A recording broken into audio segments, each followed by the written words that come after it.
यादव संघ के चुनाव में महिलाओं को भागीदारी न मिलने से एडवोकेट किलाचंद यादव नाराज। उन्होंने अकेले चुनाव में उतरने का ऐलान कर दिया।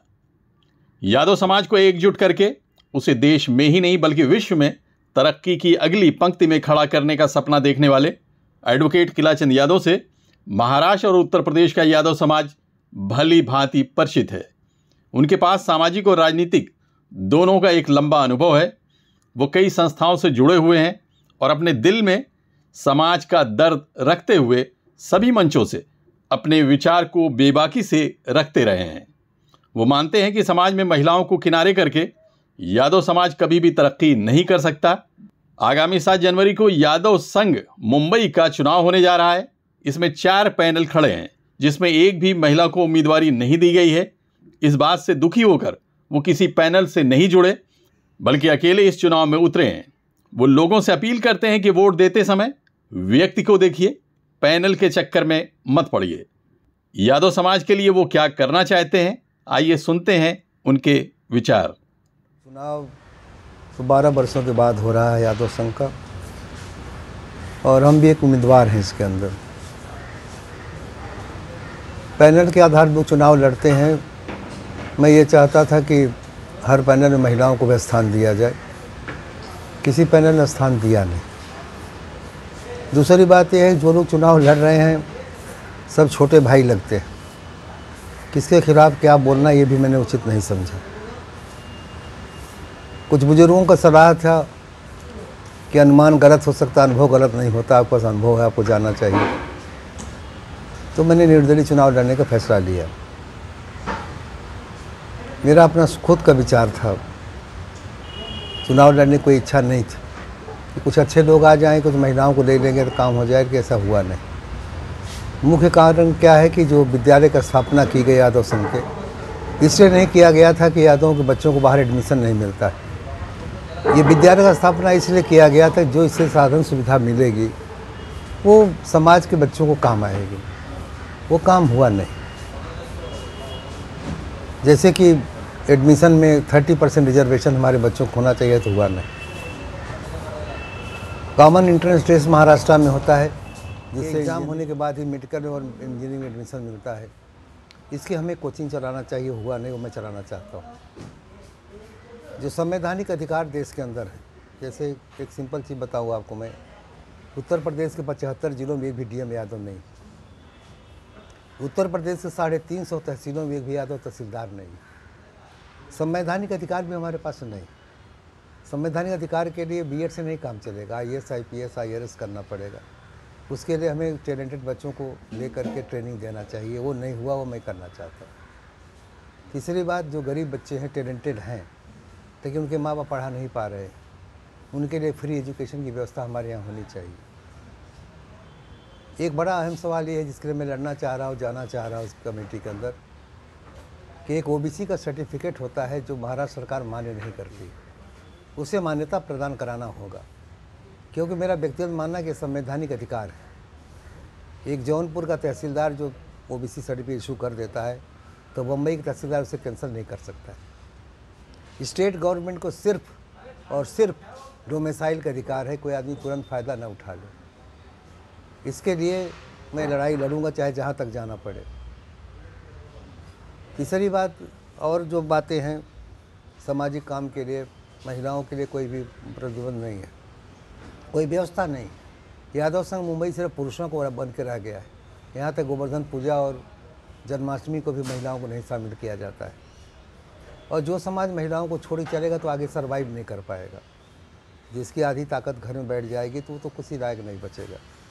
समाज की काफ़ी बुराइयां हैं जिन पर कंट्रोल महिलाओं को जैसे हो सकता है, जो नहीं हो रहा है। एक सिंपल बात बताऊँ आपको, हमारी आबादी 25 करोड़ है हिंदुस्तान में।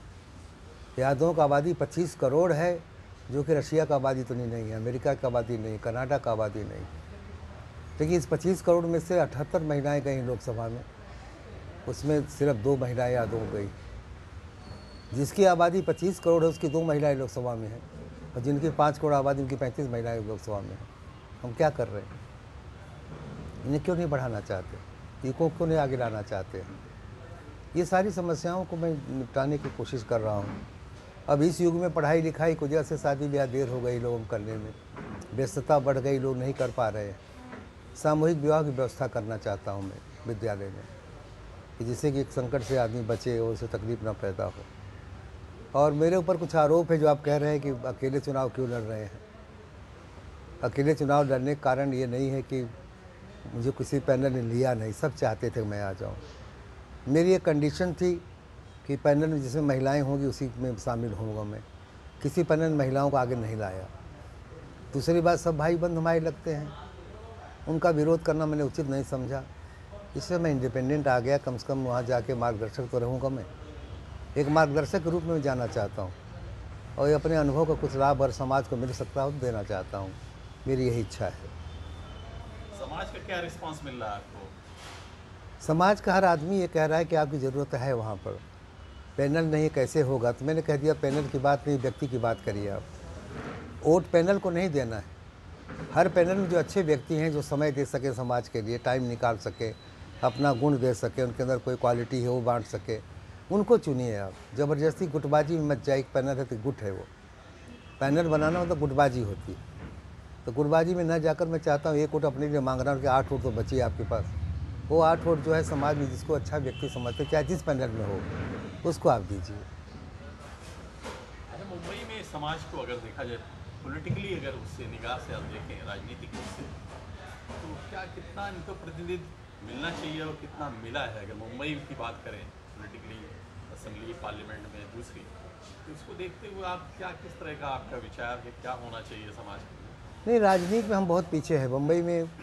बम्बई शहर के अंदर 9.5 लाख आबादी हिंदी भाषी यादवों की है और पूरे महाराष्ट्र में 2500 लाख की संख्या में है, लेकिन इनका रिप्रेजेंटेशन असेंबली लोकसभा में नील है, क्योंकि संगठित नहीं हो पाए। कभी कोई इनको रास्ता बता नहीं पाया, गुमराह रहे, हमेशा सही रास्ता पकड़ नहीं पाए।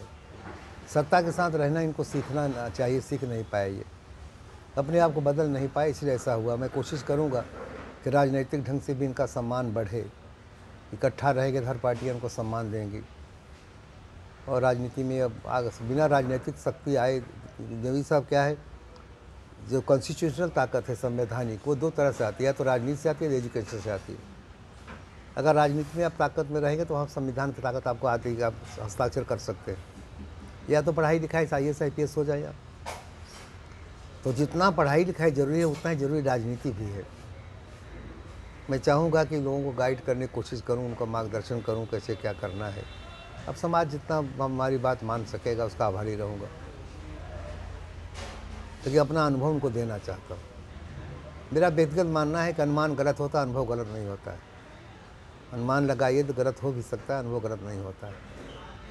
इसलिए मेरी पूरी कोशिश है कि अपने लिए 1 वोट मांग रहा हूँ, लोगों से कह रहा हूँ 8 वोट आप 8 व्यक्तियों को दीजिए। वो पैनल की बात मत सोचिए, जो अच्छे लगते हैं वो आपको, जो समाज के काम में आ सकते हैं या जो मैं कह रहा हूँ उसमें सहयोग कर सकते होंगे, उनको आप वोट दीजिए और जिताइए। किलाचंद जी मतदाताओं से अपील करते हैं कि आप 1 वोट मुझे दीजिए और 8 वोट आप जिसे चाहे दे सकते हैं। 7 जनवरी को साकीनाका सफ़ेद पुल कुर्ला के योगीराज श्री कृष्ण विद्यालय में सुबह 8:30 बजे से शाम के 5 बजे तक वोटिंग चलेगी। आप सभी इसमें बढ़ चढ़कर हिस्सा लीजिए। किलाचंद यादव जी का चुनाव निशान टॉर्च है, आप इसे अवश्य याद रखिए। डॉक्टर राजेंद्र यादव के साथ आबिद नकवी, प्रेस 9 न्यूज़, मुंबई।